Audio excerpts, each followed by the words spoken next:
$12,000. That's how much Mike from Tennessee lost in just 8 months after buying a cheap 2007 Silverado for $8,000. The worst part? He could have bought a more expensive one and spent half that on maintenance. What if I told you there are 5 specific Silverado models that are real time bombs disguised as bargains? Models that will suck your bank account dry, drop by drop, repair after repair, until you're begging to get rid of them?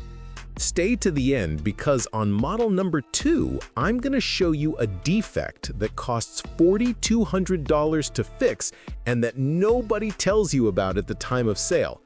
And on number 5, man, this one's so bizarre that when you hear it, you'll understand why mechanics call it the shop's sugar daddy.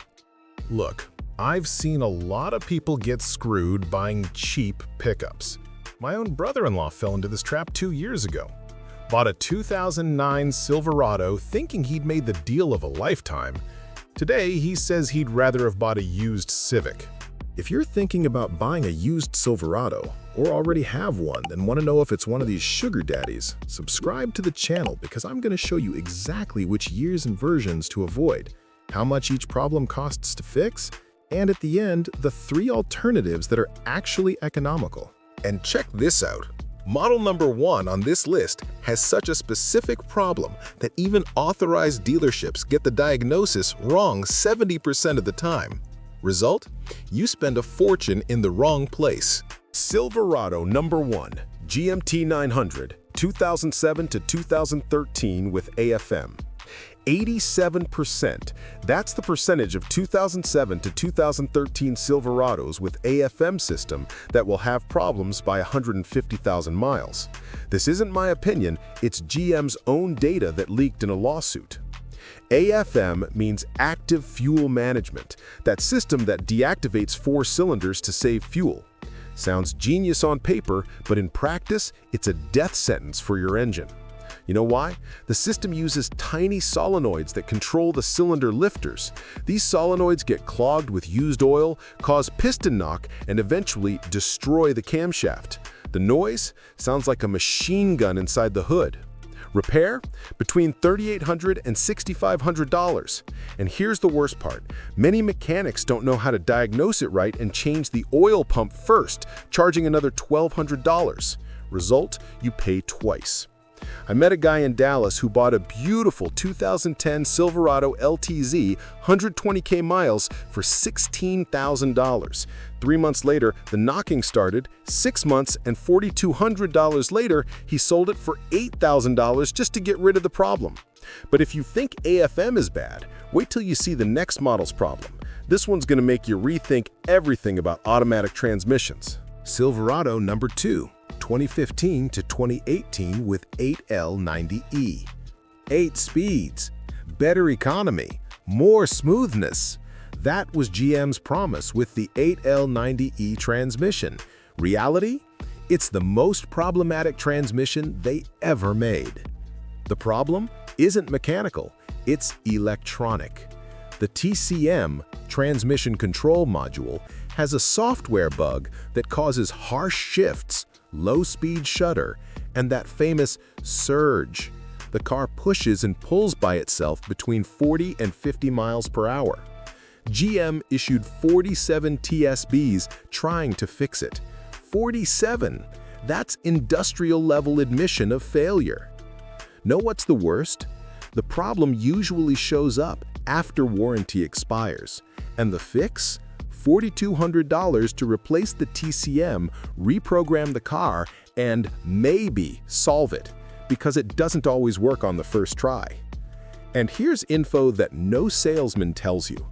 This transmission uses specific ATF fluid that costs $35 per quart. A complete change costs $280 just in fluid. And it needs changing every 45K miles, not 100K like they claim. A woman in Phoenix bought a 2016 LT certified pre-owned from GM itself, $28,000. 8 months later, transmission shudder. GM said it was normal characteristic. $4,200 out of her own pocket later, still has the problem. But look, if problematic transmission scares you, the next one on the list will give you nightmares. It's a problem that literally melts components from the inside. Silverado number 3, 2014 to 2019 with overheating issues. Imagine opening the hood and seeing melted plastic, burned wires, and a smell like burning rubber. Welcome to the overheating problem of 2014 to 2019 Silverados. The problem isn't the radiator or thermostat, it's location. GM changed the alternator positioning and some electronic components ended up too close to the exhaust manifold. Result? Excessive heat melts wire insulation, dries out hoses, and creates intermittent electrical failures. Know what's the worst kind of problem? The intermittent one. Sometimes it works, sometimes it doesn't. The scanner shows nothing. Mechanic says everything's normal, until one day you're stranded with a dead car. This problem doesn't kill you all at once, it kills you slowly.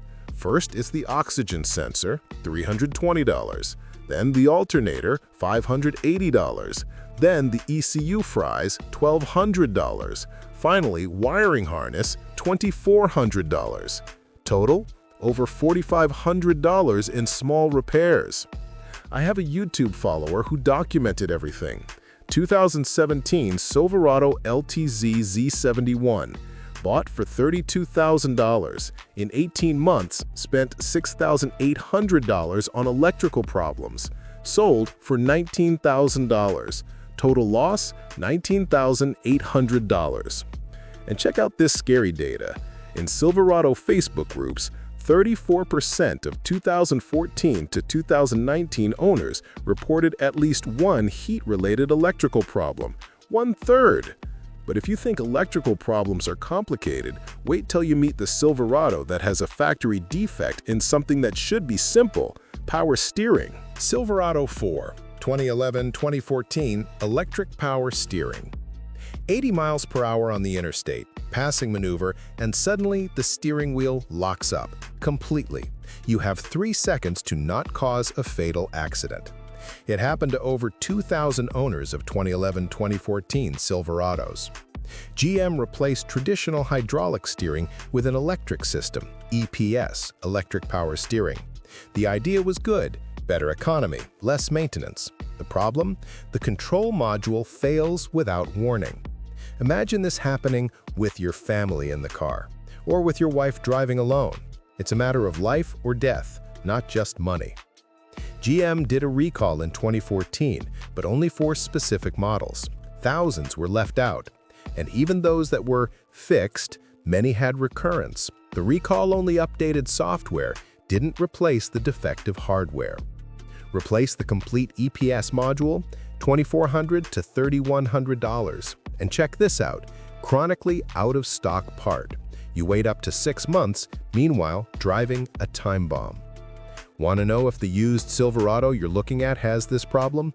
Start the car and turn the wheel completely to both sides. If you hear electronic noise or feel momentary binding, run away.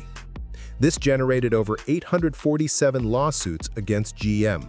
Some people won $45,000 in moral damages plus the car's value, but most lost time, money, and patience. But if so far you thought the problems were technical, the last model on our list will show you how GM purposely sabotaged one of their best creations. Silverado number 5, 2019 to 2021 with software problems. Internal GM documents leaked in 2023 showing they knew the software in 2019 to 2021 Silverados had critical bugs, but launched anyway to meet quarterly sales targets. It's not a mechanical problem, it's software. The infotainment center freezes, AC stops working, backup camera fails, and in extreme cases, the car goes into limp mode by itself on the road. A $60,000 pickup that works worse than a $200 smartphone, it's not irony, it's corporate incompetence. The MyLink GM operating system is so bad that even updates don't solve it. And you know what's most revolting? GM charges $150 for software diagnosis even knowing it's a factory defect. It's like charging a doctor's visit to tell you you're sick. Software update, $150. Complete reinstallation, $450. Infotainment center replacement, $2,200. And the worst part? No guarantee it'll solve it permanently. Today, in 2025, GM still hasn't completely solved this. There are people with 2020 Silverados who've done 6 different updates and still have problems. It's experimentation at the customer's expense. You buy a car expecting reliable transportation and get a permanent beta project. It's humiliating for someone who worked hard to buy a new pickup. Relax, not all is lost. If you want a reliable and economical Silverado, focus on the golden years, 2000 to 2006 with 5.3 or 4.8 Vortec engines. Simple, robust, cheap parts. 2003 to 2004 Silverado LS or LT, 5.3 engine without AFM, proven 4L60E transmission. Price range, $8,000 to $12,000. 2005 to 2006 Silverado with 4.8 engine, the most economical of all, uses less gas, lasts longer. Range, $6,000 to $10,000. 2000 to 2002 Silverado with 350 Vortec engine. Technology tested for decades. Any mechanic can fix it. Range, $5,000 to $8,000. Remember, when buying used, simplicity equals economy. The more electronics, the more headaches. So, have you fallen into any of these traps or know someone who got screwed with one of these Silverados? Tell us in the comments what the damage was because this helps other buyers. And if this video saved you from a bad purchase, hit that like button because that's how YouTube understands the content is useful. It helps other guys who are in the same situation as you. Next week, I'm going to show you the 5 cheapest Silverados to maintain. Spoiler, one of them costs less than $300 per year in preventative maintenance. And no, I'm not kidding.